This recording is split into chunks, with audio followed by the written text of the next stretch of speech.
Está começando mais um programa Hora Extra e nesta edição você confere as seguintes notícias.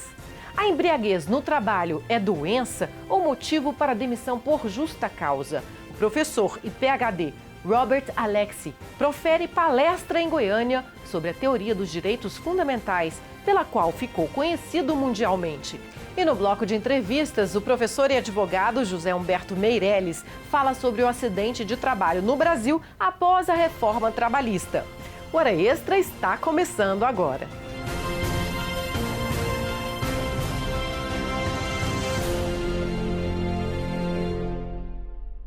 A embriaguez no serviço pode ser motivo para dispensa por justa causa, mas a Justiça tem reconhecido na análise de cada caso que o alcoolismo é uma doença e precisa ser tratado como questão de saúde pública. Durante 30 anos, este homem que prefere não ser identificado foi viciado em álcool. Ele conta que descobriu na bebida uma forma de se libertar da timidez, mas aos poucos se tornou dependente. Era servidor público bancário. Chegava ao trabalho já embriagado e até fugia durante o expediente para beber, o que atrapalhava no desempenho profissional. E um belo dia eu cheguei lá de ressaca, passei a noite toda bebendo. Cheguei lá e fechei o posto, Fechei o posto, avisei lá que ia fechar meio-dia, E veio a superintendência do posto conversar comigo e me perguntou lá: "Uai, fiquei sabendo que você vai fechar o posto aí, eu não recebi comunicado oficial nenhum." Falei: "Não, eu estou te dando já comunicado oficial, aqui é verbal mesmo." A vida se tornava cada vez mais difícil na família e no trabalho. Por sorte, ele não perdeu o emprego, mas o alcoolismo o levou a pedir demissão. Saí achando que eu ia encontrar, que eu sou capaz demais, Você acha que é o bam, Mas não é assim. O mercado ele é muito exigente e, na verdade, o alcoolismo ele já está excluindo a gente, De lá para cá, não consegui mais trabalhar em emprego nenhum. Muitas vezes o alcoolismo inicia assim, numa mesa de bar, reunião com os amigos, começa bebendo aos finais de semana, uma cervejinha aqui, outra ali, e aos poucos o vício toma conta da pessoa. Segundo a Organização Mundial da Saúde, cerca de 3% da população brasileira acima de 15 anos é considerada alcoólatra, o que equivale a 4 milhões de pessoas. A dependência do álcool é reconhecida como doença, o que causa muitos prejuízos para a vida social e profissional. Muita gente acaba perdendo o emprego devido à embriaguez no trabalho. Entre os fatores causadores do alcoolismo apontados por essa psicóloga estão a pressão e as cobranças no ambiente de trabalho. Aos poucos, a doença afeta o rendimento do empregado. Ele também pode ter perdas na memória, ou seja, pode afetar diretamente o seu funcionamento cognitivo. Então, o trabalhador exposto ao uso de álcool, ele tem várias consequências no trabalho, E isso, consequentemente, afeta os relacionamentos interpessoais, com a dinâmica do trabalho, e isso pode prejudicar todo um setor, todo o funcionamento daquele departamento e assim por diante. A legislação trabalhista brasileira prevê demissão por justa causa em caso de embriaguez habitual, quando se torna uma rotina, e de embriaguez no serviço, quando eventualmente o empregado aparece bêbado para trabalhar. Mas, segundo este magistrado, a Justiça tem entendido a embriaguez habitual como uma enfermidade.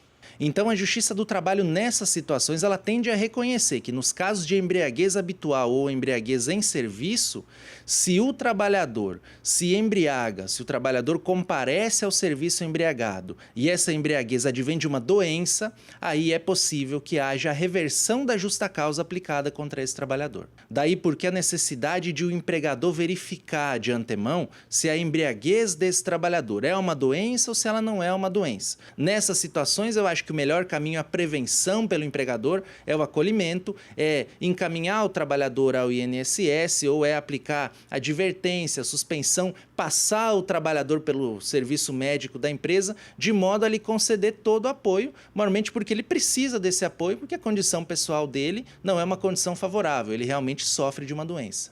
Essa psicóloga explica ainda como identificar os sinais da dependência alcoólica e o que fazer para vencer o vício. Se eu não beber, o quanto eu fico desestruturado sem aquele aditivo químico.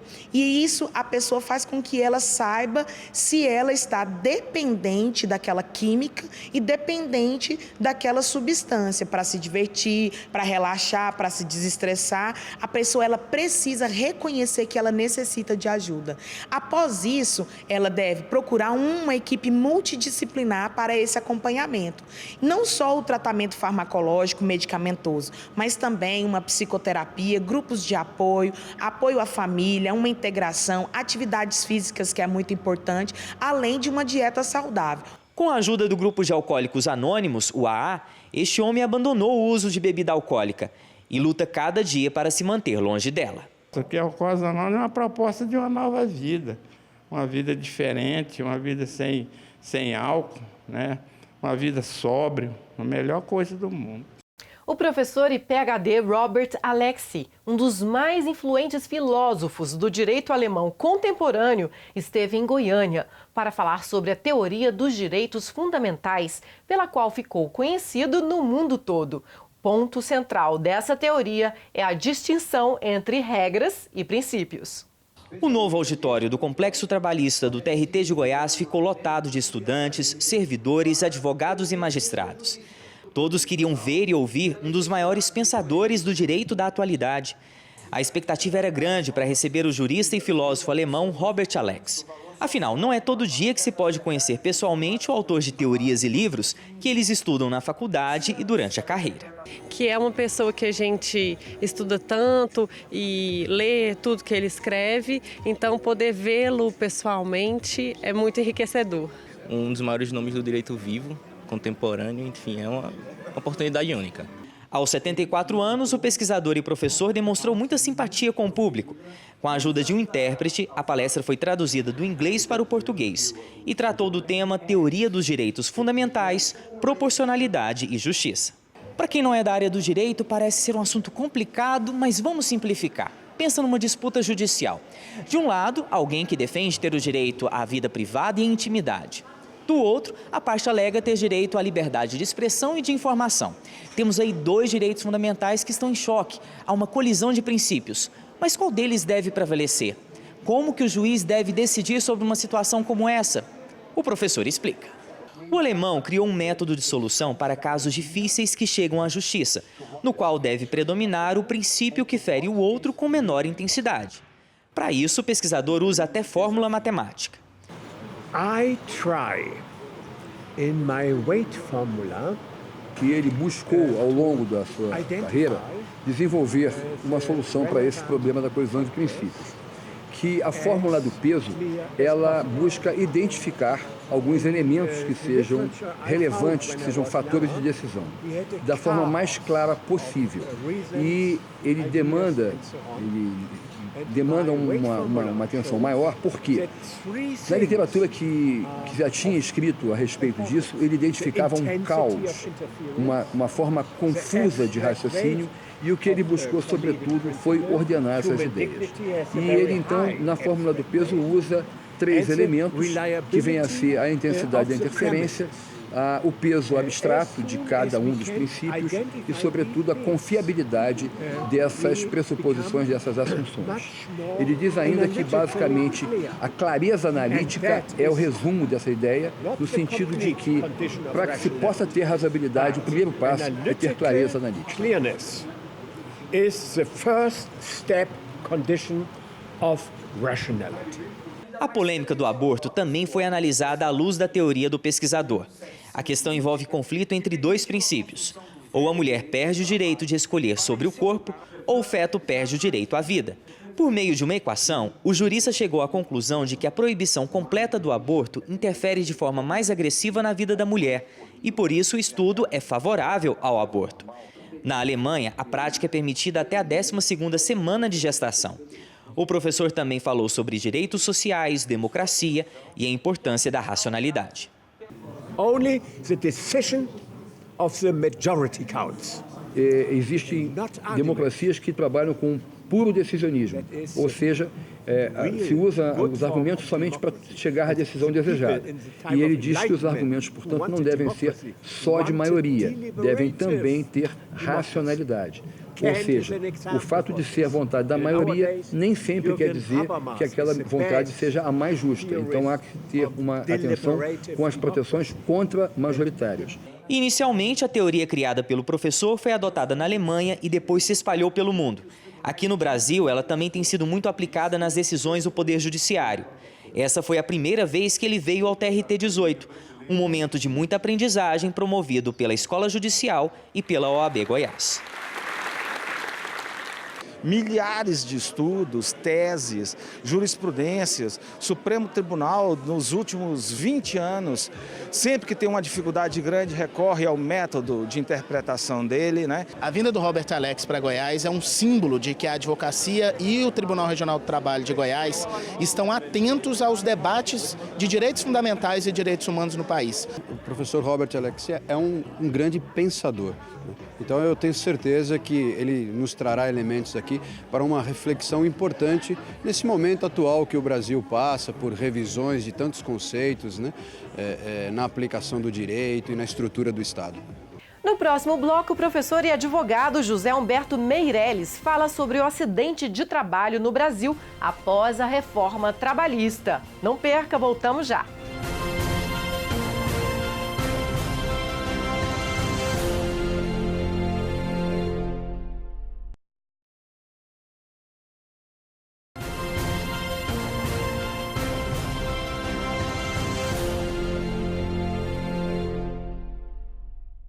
Os acidentes de trabalho continuam matando e mutilando pessoas no Brasil. O país ocupa a 4ª posição no ranking mundial. De 2012 a 2018, ocorreram 4.500.000 acidentes, um a cada 49 segundos, o que resultou em 16.000 mortes e 38.000 amputações. Mas por que ainda é tão alto o número de acidentes no Brasil? E para falar sobre o assunto, o nosso convidado de hoje é o advogado e professor José Humberto Meirelles. Seja bem-vindo novamente à Hora Extra, doutor Humberto. Muito obrigado, Fabíola. Sempre bom regressar. Doutor José Humberto, são mais de 335 milhões de dias de trabalho perdidos por causa de acidentes do trabalho no país desde 2012. O investimento em prevenção de acidentes não diminuiria o custo das empresas e do Estado? Por que isso não acontece? As empresas estão vendo simplesmente o custo e o lucro? Fabíola, fato é que investir em prevenção é sempre mais barato do que gastar com remédio. E, infelizmente, no Brasil ainda não se construiu uma cultura empresarial no sentido de se investir mais na prevenção, nos fatos, nos EPIs, nos equipamentos de proteção individual, na informação para os trabalhadores e para a sociedade geral. A gente precisaria de um esclarecimento maior e uma informatização maior, um informe maior para a população e para o empresariado brasileiro, no sentido de que investir é mais barato e financeiramente viável. Algumas empresas até apelam por consultoria jurídica com advogados, né, para prevenir essas questões, né? Sim, nós temos aí algumas exigências legais, como os programas, o PPRA, que é um planejamento de engenharia, e o PCMSO, que é um planejamento médico, de controle médico de saúde ocupacional, que permitem criar planos para prever e evitar acidentes. Doutor José Humberto, estudos comprovam que a maior parte dos acidentes de trabalho acontecem na jornada extraordinária. E o que temos visto é que certas regras da reforma trabalhista contrariam inúmeras convenções da OIT e a nossa própria legislação, que criam possibilidade de parcelamento de férias, jornada excessiva, entre outras. Isso significa que o número de acidentes no Brasil tende a aumentar no pós-reforma? Olha, não necessariamente. Existe uma dúvida que, como nós estamos agora iniciando um procedimento de flexibilização das legislações trabalhistas, a gente não sabe exatamente o quanto isso pode impactar, se positivamente ou negativamente. Creio eu, em particular, que dilatar jornada pode levar o trabalhador a uma certa exaustão, e a exaustão leva a perder um pouco a percepção de segurança, as pessoas acabam se distraindo e acidentes acontecem exatamente nesse momento de distração. A pessoa às vezes cria uma confiança porque ela está habituada a prestar o serviço daquela forma e por muito tempo acaba que ela se distrai e é nesse momento que o acidente pode acontecer. 70% dos acidentes acontecem nas empresas terceirizadas, outra estatística que preocupa, né? E o questionamento é do Hugo Timo Neto, que é servidor aqui do TRT, a respeito da nova lei que permite a ampla terceirização. Vamos lá?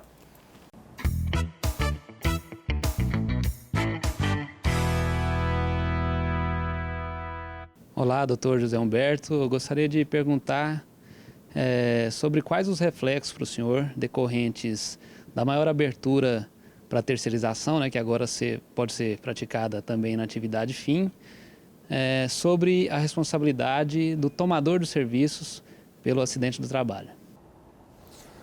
Pergunta muito interessante e ela nos remete à pergunta anterior com relação à questão de informação.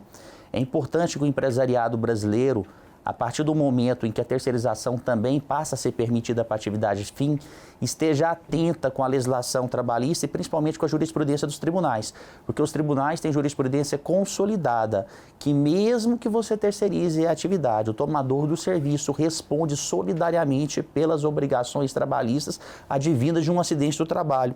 Daí porque é importante o tomador fiscalizar se o prestador de serviço está tomando todas as medidas de segurança necessárias com relação à pessoa física daquela pessoa que vai executar o serviço. Então é importante o tomador fiscalizar, estar sempre atento e se eventualmente o prestador de serviço não estiver utilizando o EPI adequado ou estiver desobedecendo a legislação trabalhista, é importante que esse tomador no exercício da fiscalização cesse imediatamente a atividade e cobre do prestador de serviço sob pena inclusive de trocar o prestador. Porque essa é a exigência que o legislador faz e a jurisprudência também. Então, por essa razão, o ideal é que o empresariado, o tomador de serviço esteja ciente de que ele pode ser responsabilizado pelo acidente de trabalho. Seja ele em atividade meio, seja ele em atividade fim, o tomador tem essa obrigação de fiscalizar esta prestação de serviço.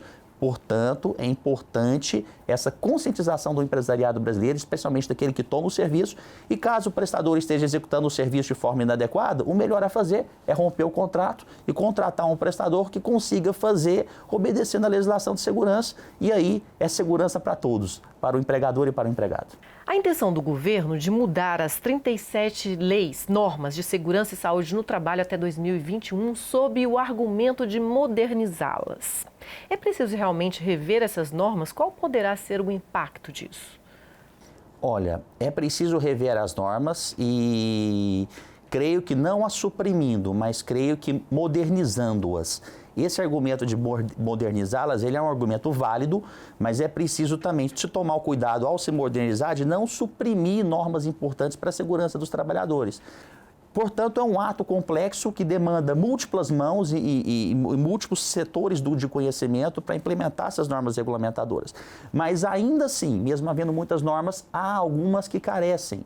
Por exemplo, estabelecer uma tabela de percentual de redução de capacidade laboral, que até hoje nós não temos, e aí nós utilizamos, por analogia, outras tabelas e até legislação internacional de direito comparado para suprir essas lacunas que nós temos na legislação. Então a gente tem que aperfeiçoar realmente, mas a gente tem que tomar o cuidado do como e quanto a gente vai aperfeiçoar. Ok, doutor José Humberto, nós vamos agora para um rápido intervalo. Hoje estamos conversando com o advogado e professor José Humberto Meirelles sobre o acidente de trabalho e suas implicações jurídicas e legais. Não sai daí, voltamos já.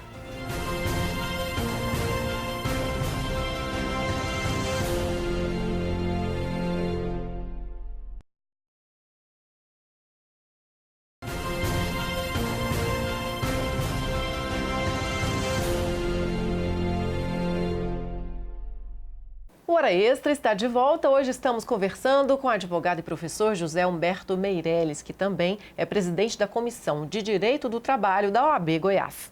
Estamos conversando sobre acidente de trabalho. Doutor José Humberto, a reforma trabalhista excluiu o tempo gasto no trajeto para o trabalho e de volta, à disposição do empregador. É o fim do acidente de trajeto? O trabalhador hoje que se acidenta durante o trajeto e de volta para o trabalho não tem nenhuma proteção jurídica? Esse é um equívoco clássico que as pessoas costumam cometer. Não, a resposta para essa pergunta, de fato, é não. O que acontece é que o conceito de acidente de trabalho, ele varia de acordo com o tipo de direito que está estudando. O acidente do trabalho, o que nós tivemos na mudança da reforma foi o fim das horas in itinere, que seria o acréscimo dessa jornada quando o transporte fosse fornecido pelo empregador, em local não servido por transporte público, mas o acidente que ocorrer nesse trajeto, ele sempre foi considerado acidente de trabalho para fins previdenciários, mas não é considerado acidente de trabalho para fins trabalhistas. E por que essa diferença do conceito de acidente de trabalho em fins previdenciários e em fins trabalhistas? Porque se o trabalhador eventualmente se acidenta nesse percurso, ele vai ter direito aos benefícios previdenciários que a legislação assegura, mas não terá direito à eventual indenização por parte do empregador, a não ser que o empregador incorra em culpa no acidente ou dolo de alguma forma, o que é muito raro. Normalmente, a grande maioria desses acidentes de trajeto envolvem acidentes de trânsito e acidentes de trânsito, na grande maioria das vezes, não envolve culpa do empregador. Então, na prática, é muito raro acontecer um acidente de trabalho durante o percurso e a responsabilidade recair sobre o empregador.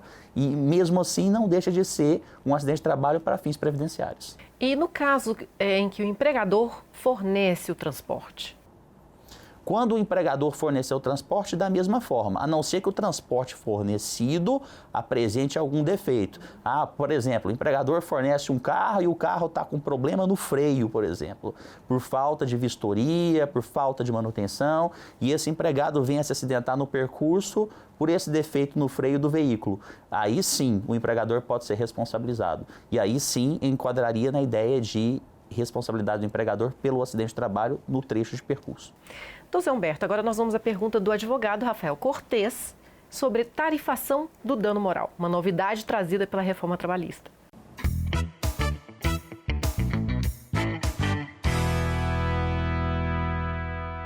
Olá, doutor José Humberto. Queria saber sua opinião, após a reforma trabalhista, sobre a questão da quantificação do dano moral, da inconstitucionalidade da reforma em relação à vinculação do dano moral a salários mínimos. Qual que é a sua posição? O doutor Rafael está perguntando especificamente com relação à constitucionalidade ou não do artigo 223G da CLT, cuja redação foi modificada pela reforma trabalhista e tabelou o dano moral. E o tabelamento do dano moral, como ele perguntou a minha opinião, na minha opinião, eu creio que seja de fato inconstitucional, porque ele acaba violando um princípio chamado princípio da reparabilidade integral do dano.